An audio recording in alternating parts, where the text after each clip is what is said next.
Hi, we're team number 3, and we're going to talk about graph neural networks. So why graph neural networks? Because graph is everywhere. For example, graphs exist in social network, or in like metro map, or like in trees or chemical compounds. To understand how we can deal with graphs, we need to know the 3 major applications. So the first one is graph level task.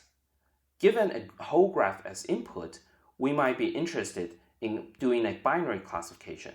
For example, does the graph contain 2 rings or not? Then there's node level task.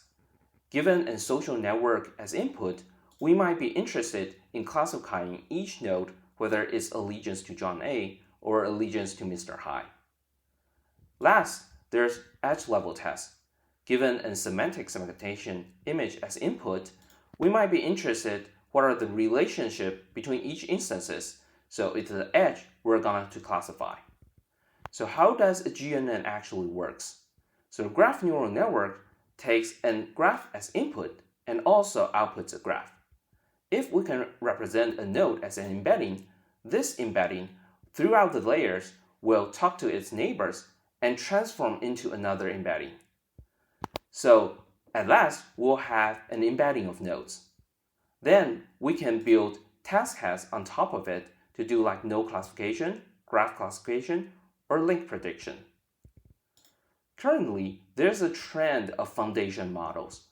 Although on the current state of time, there is not exist any graph foundation model yet, we want to discuss its opportunity and what it can do. So if we can have a graph foundation model, we expect 2 characteristics. The first one is homogenization. That is, with light adaptation, for example prompting, we're going to do very well on all downstream tasks like no edge graph level tasks. And if that graph foundation model exists, we also expect emergence. That is, with model scaling and data scaling, we're going to do very well in context learning and zero-shot generalization. So have this objective, we're going to talk about 3 papers. 2 is about graph prompting, and the third one is what is the key insight to build a graph foundation model. Now that we have a basic understanding of graph neural network and the foundation model, we will share the graph prompt to explain how should we design graph neural network prompt tuning. The key point here is that we need to design a prompt similar to GPT, so that it can be used for model pretrain and can switch to different downstream tasks from the prompt. Here are 3 research motivations, which are also 3 challenges that need to be addressed. The first one is both pre-trained models and the fine-tuned models require a large amount of label data. The second is this is an inconsistent objective of the pre-trained model and the downstream task. The third motivation is different tasks have different focal points. How should we decide a prompt to switch between different tasks? This is overall of the research. First, how can we unify node classification and the graph classification? Defining a cat-hub egg node for the target node, then assign the node label to the graph label. Now we have a unified framework that can handle both node classification and the graph classification problem. In this paper, our readout function uses some pooling. So we randomly select a node from the graph, then randomly select one of its neighboring nodes. Also, it's also randomly select a node that is not close to it for contrastive learning. In this study, we use cosine similarity for the calculations. For neighboring nodes, we aim for their similarity to approach 1, and for non-neighboring nodes, we aim to their similarity to approach -1. This self-supervised learning method is used to train the graph neural network encoder. Next, we moving on the prompt training part. After obtaining the output from the graph neural network encoder, we get a prompt value that match the size of the encoder output. Then we perform elements piecewise multiplication of these two values. In this process, we select k samples from each category. For example, if we take two categories with 3 samples for each, we input 3 label graph data and compute the average for these 3 samples. Then we input a unlabeled sample for calculate its similarity with each category based on the output. We assign the label of the most similar category to the unlabeled sample. Next, we feed the graph neural network encoder parameter and calculate the similarity for this data to train our prompt parameter. We conducted experiments on 5 datasets for graph plot. We can see that in node classification, our method outperforms other classic methods with just a small amount of data. In the plotting experience, the graph shows the relationship between k-sharp and the accuracy indicates that for k-sharp value below 8, graph prompt achieves higher accuracy than other methods. In the enzyme experiment, including those below 10, graph prompt consistently achieve higher accuracy than other methods. Moving on to our summary. So the innovation of this paper lies in its design of a unified framework for both node classification and the graph classification. For different downstream tasks, it uses a learnable prompt to switch between different tasks. In terms of soundness, the paper provides a sufficient theoretical foundation and references 5 benchmarks for experimental validation. Finally, it compares the graph prompt with state-of-the-art method. Regarding significance, we can see that the graph prompt is highly effective in few-shot learning and is using prompts to switch between different tasks. Lastly, in the graph, we observe that as the number of shots increases, other methods may surpass it. This leads us to consider whether graph prompt can be combined with scenarios involving data imbalances to further enhance its advantage. Finally, we have 2 questions for the author. The first one is, how does the method perform when dealing with the large-scale graphs? The second is, how does it compare with other graph neural network methods that use prompt?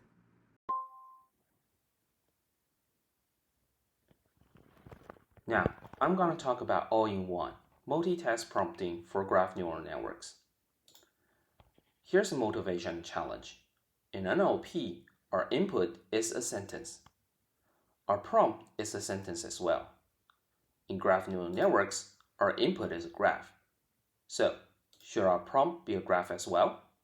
If so, what are the nodes? What are the edges? And how should we integrate the prompt graph into the original graph? This is the challenge 1. For the second challenge, it's actually very similar to graph prompt. That is, how should we unify downstream tasks with pre-training tasks? The author also mentioned that in NLP, tasks tends to share some common intrinsic subspace. That is, if we tune mass predictions, it will also boost performance in question answering and sentiment classification. However, in graph tasks, there's little conjunction between node-level operations and edge-level operations. Thus, we need to find a way to unify node-level, edge-level, and graph-level operations. If this unification exists, there's also a third challenge. That is, since graph level, edge level, and node level focus different parts of the whole graph, we actually expect prompts to be learned very differently. Is it possible to find a single reliable initial prompt for all the tasks? This is the third challenge. So, To tackle the first challenge, we need to have a good prompt graph design. The author mentioned three aspects we need to care about. First is how should we represent the nodes. In all-in-one, the author selects the same semantic space as the original graph. The second aspect is how are the tokens connected. There will be inner connections within the prompt graph and outer connections between prompt graph and the original graph. The third part is how do we insert tokens into the graph. In all-in-one, the prompt graph tokens pk are inserted into the original graph tokens xi by a weighted sum, and this weight is divided by the similarity between the prompt tokens and the graph nodes. Here, the delta is the threshold selected manually, and the prompt tokens are learned by backpropagation. Actually, there are other ways to insert patterns, and we recommend to look at this prompt graph learning survey by the same author teams for more details. To tackle challenge 2, which is to unify node level, edge level, and graph level, the solution is also very similar to GraphProm. That is, we can use a K-hop EagleNet to turn a node task into a subgraph task. Similarly, we can turn an edge task into a subgraph task as well. To tackle challenge 3, which the objective is to learn a single initial prompt for all downstream tasks, the author incorporates meta-learning. That is, we will split the training set into multiple subtasks. Within each subtask, data will also be split into support set, which will do inner adaptation among a random initialized prompt into some prompt 1. And then this prompt 1 will be used upon unseen query sets to gain loss to do outer adaptation on the random initialized prompt. All these subtasks contribute to the outer adaptation, then we can get an adapted prompt initialization. This meta-learning techniques to prove to be more generalized. Then, in meta-testing phase, given any support set, we can do an inner adaptation to it. Then we can use this prompt to evaluate on the unseen query set. The author mentioned that this inner adaptation is very lightweighted and only takes few steps of backpropagations. The key results here, we compare performance and efficiency with fine-tune method. So, as we can see here, the green part is the pre-train plus fine-tuning method, and the blue part is the all-in-one prompting method. The IMP is the overall improvement rate that is all greater among all the data sets. For efficiency, the parameters we need to tune in all-in-one prompt is less than 5% of the whole network, which is great. So, in this paper, the author mentioned an effective graph prompt design, and they also propose a way to reformulate low-level and edge-level tests to graph-level tests. It also integrates meta-learning techniques to optimize prompts for unseen tasks. And the most important, it got the best paper in KDD 2023. For significance, the also provides a great framework that incorporates most existing prompting techniques, and we think that is very good for the community. For weaknesses and questions we like to ask are things like whether all-in-one prompt will work on significantly larger or more complex real-world data sets, or how do we handle domain shift or variations. Also, in the prompt graph design, there are many other hyperparameter choices, and we'd like to know what's the impact of it on the performance.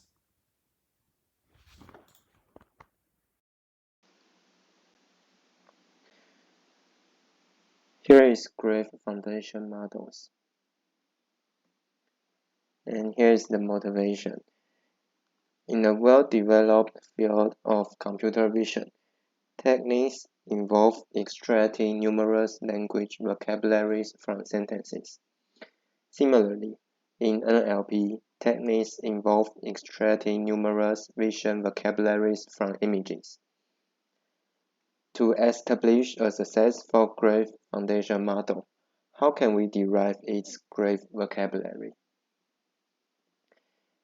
And the original GNN will have the following problem, as shown in the diagram.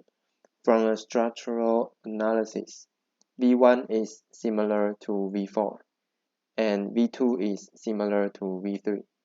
If there is a link between V1 and V4, GFM might infer that there is also a link between V2 and V4. So here is the primitive successful GFM Ultra. We can find that Ultra performs very well because of pre-trained and zero-shot learning. It pre-trained with a large database to capture relationships between graphs. Zero-shot learning is utilize learned knowledge to infer and supplement unseen parts of a database when encountering new ones. And here is the first reason for success. Its main model, NBFNet, can calculate the shortest path between nodes, improving the accuracy of link prediction. And here is the second reason for success. The traditional models require all nodes and links to make predictions, but Ultra doesn't need identical nodes and links. It can infer correct results as long as the relationships are known. About GFM, the first key insight is for node and link. In node classification and link prediction tasks, the principle is that the more similar the properties, the closer they are. The second key insight is extending on node. Even if two nodes have low correlation, their respective friends might be very similar, reflecting the concept that opposites attract. So the global structural proximity principle can improve node classification performance on non-homophilous graphs. Here is the third key insight is for graph. In link prediction, the triadic closure principle is often used, and this principle is generally effective across different domains. And here is the weakness and improvements. The first one is LLM usually solves problems sequentially and greedily rather than analyzing graph structures.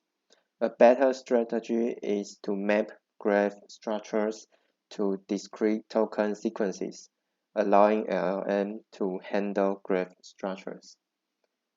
The second one is while subgraph extraction can unify representation across different tasks, it may also lead to information loss and increased time complexity. The third one is since graphs are not from the same domain and don't share the same downstream tasks, training these graphs together may not result in positive transfer effects. Okay, and here is 3 questions for authors. The first one is, under what situation does the performance of GFM surpass traditional ML models for graphs? The second one is, the paper proposed several methods for improving GFM. Have these methods been validated? And the third one is, which aspects of the current graph domain require further exploration and research? Finally, here are some highly informative references we used to prepare this report. For those who are interested in graph neural networks, graph foundation models, graph problems, or even KDD 2023 best papers, we recommend to go through these links. Thanks.